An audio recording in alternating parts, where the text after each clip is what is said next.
ladies and gentlemen, I'm Meadsy69 and welcome back to the channel, the Badger. I've been waiting for this tank for so long, and actually I get very lucky with this tank. This tank has actually, I think, I'm not 100% sure, it should be back for sale today. I'm not sure on the price. I'm not actually sure on the price, but if you see, there was some crates for sale, and don't get me wrong, I don't like buying crates, especially tier 8 tanks, etc. Tier 10 tanks, I mean, I think they should be in crates. I've always said they should be in crates because otherwise they will just be swarmed with tier 10 collectible and premium tanks. So the only reason I hate the tanks so much is because of what you get in return. Now, I'm not going to lie, Wargaming did something I think was actually really, really good. They brought in some crates where you get tier 5, tier 6, tier 7 and tier 8 tanks. And what they've actually done is you are guaranteed 100% to win a tank. And that for me is better than anything. It's better than anything. And if they'd done that all the time, then crates wouldn't actually be a bad thing. So what they did is you had a 100% chance of winning a tank. Could have been any tier 6, any tier 5, any tier 7, 8, and etc. So if you didn't own any tanks and you bought a tier 5 crate, you would get a tier 5 tank. However, for me, I got really lucky. I absolutely got really lucky with mine. So what I wanted to do, because I own all the tier 5 premium tanks, I own all tier 6, most did the tier 7s. The only tier 7s I haven't got are the Predator and the Vindicator, but they're not in the crates. I own all the tier 8 tanks except for the Sheriff, and I own all tier 9 and most tier 10s. So what Wargaming did add is you've had a 100% chance of winning a tank. If you won a tank that you already own, then you get a crate for the next tier. So if you bought a tier 5 crate and you got a tier 5 that you already had, you would then get given a tier 6 tank. If you then got a tier 6 tank that you owned, you'd then get given a tier 7, etc. And because I owned all the tanks, I thought, you know what? There's a couple of tier 10 tanks that I don't own, which is this and the WZ1115A. So I thought, you know what? I'm going to buy a tier 5 crate, which was what? It was £7, something like that. And I got all the way, because I owned everything. I didn't get the Sheriff. I think it was the T28 Defender. I already own it. So I got a tier 9. I got a T55A, which I already own. So they've given me a tier 10 crate. And lo and behold, my first crate, I got the Badger. One of the only tier 10 that I actually needed. So £7 or £7.99 for a tank I've been waiting for so long was actually a good bargain. So I thought, you know what? Because I've got this, there is now only one tier 10 tank that I don't own. I've played it and I've aced it because I tested it, and that was the WZ5A. So I bought the tier 6. You can only buy the crates once, so I bought the tier 6 crates, and again, I won everything that I already had. Got to tier 10. What did I win? A 5A. I was absolutely shocked. So I got 2 tier 10 tanks for less than £20. Wargaming need to do this more. Wargaming needs to do these kind of crates more. But we've watched this first game. I mean, this first game, nothing special. Badger. Why did I want this tank so much? Well, I like it. It's so troll. I mean, we're just toying with this E4 here. I didn't want to last too long. I actually wanted to cap bases. Waited to kill him till I capped the base. And we do end up, I think, on a first class. So the Badger is troll. The Badger is very, very troll. The armor is so good.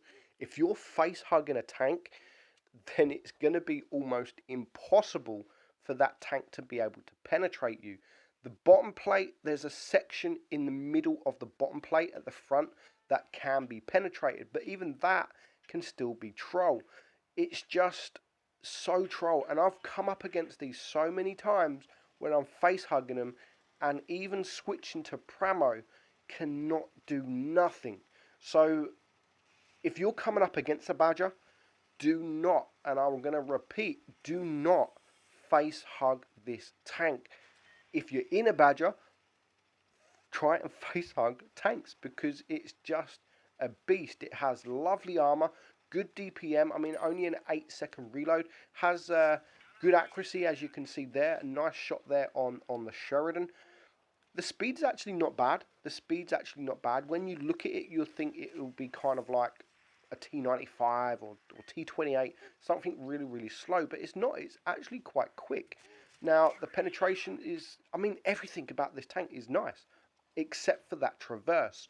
Now, that is the biggest weak point, is that traverse. It really is slow. So, do not be in the open. Do not ever be in the open if you can.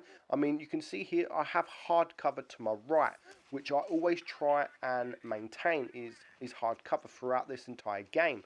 Now, I'm in a platoon with my workmate Mowgli, M4, and he's going to actually have one of the best battles he's had in a mouse.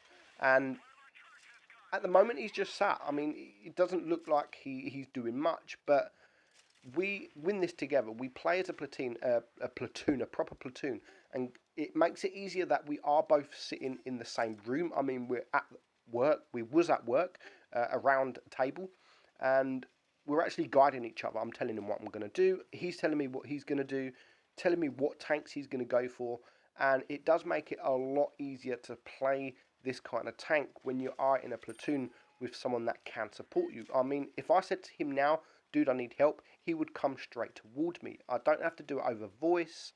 It's with next to each other. He can see my phone, and he can see what kind of trouble I'm in. So I went to Cap B. We do have the Object 140 there. Now, against medium tanks, this tank is really, really good. Against those big tanks, I mean, they can switch to HE and just sort of nibble away at your hit points slowly. But the thing that I'm still struggling to play this tank since I've owned it. I mean, I've wanted this tank so bad, and for so long, I am having trouble playing it. And that's because I rely on the armor too much. And that's why a lot of times I don't do too well in tanks like the mouse, because you rely on its armor. You think, you know what, I'm a mouse, nothing can penetrate me, and all of a sudden everyone penetrates you. And for me, it's the same with this tank. I kind of rely on that armor too much, and I just end up being sort of in the open, and I get wrecked. As you've seen already, I've lost almost all of my hit points. I have still bounced 1,000 damage, and I'm on 3.1k damage, but at the moment it is a 3 versus, it was a 3 versus 5, it is now a 3 versus 4. But one of my other teammate, the light tank, he is going to get taken out soon, and you can see there that my M4, my mouse on my team, my teammate, is only a one shot.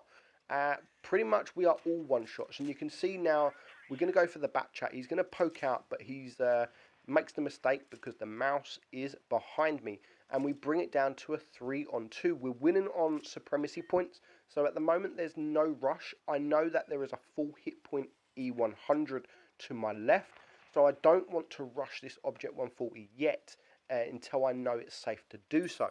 So he's a one shot. It is just now me and my platoon mate versus these two.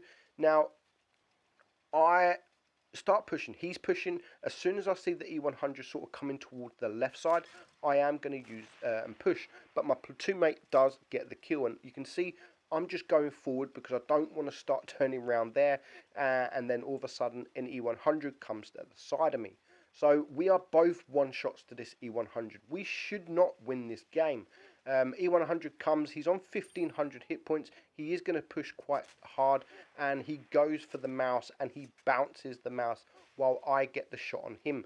Now, the mouse is behind him. I do make an error. He's trying to angle. I mean, the error I made there is shooting when I was out of sniper mode, so I did bounce, but it is going to clear me, just leaving my platoon mate. Now, that game, I mean, I still got 2,000 block damage. and I ended up on 3.5k damage, and I think we end up on a first class. But my platoon mate again gets a nice shot, and he gets a lovely bounce. We are actually losing on supremacy points. He needs this shot to pen, and in the same room as me, he's like, dude, I've got this. And I didn't actually know how well he did until the end of the game. He finishes on 6,000 damage. He gets the ace, and I get the first class there. 56,000 credits I earned, so it's not a bad credit earner for a tier 10. Of course, it is a collectible. 5.9k damage. So that is the Badger. A lovely tank when played right. People would say it's OP. I personally don't think it's OP. In certain positions, yes, it's OP. But that's it. Hope you enjoyed it, guys.